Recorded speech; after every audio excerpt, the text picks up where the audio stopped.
The theme of the Synod is the Synodal Church, communion, participation, and mission. Today I would like to speak to you about communion. Communion is the greatest mystery of our faith. That is the communion of persons, but three divine persons and one God, which we call the Trinity. That's the source of our life and love. It's the source of the church.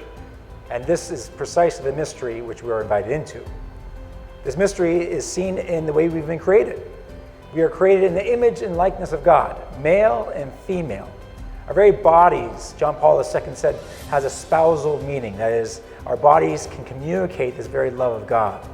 Our bodies are meant to be a gift. So communion is the very heart of the church.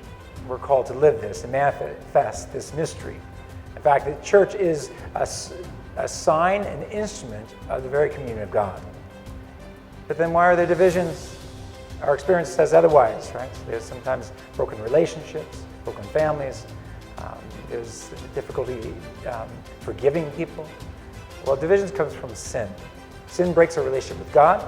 It breaks ourselves within ourselves, breaks our relationship with other people, and it harms and breaks our relationship with creation. And so we want to work towards communion. And this synodal journey is precisely that. It's a journey, knowing that we are sinners, knowing that we are weak and limited, knowing that there are divisions. But we're journeying to what?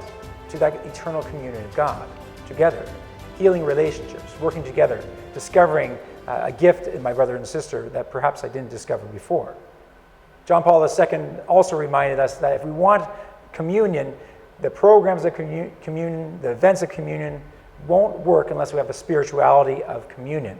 And he says four things.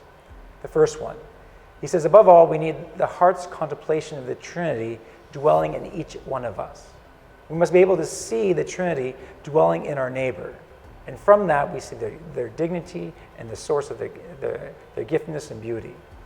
The second point, he says, is that we want to be able to think and see that everyone in the unity of the mystical body of Christ. Therefore, we make room for one another. We look towards friendship. We don't defriend in the mystical body of Christ. We see ourselves as part of one another. The third point that he brings out is that we want to be able to see what is positive in the other person.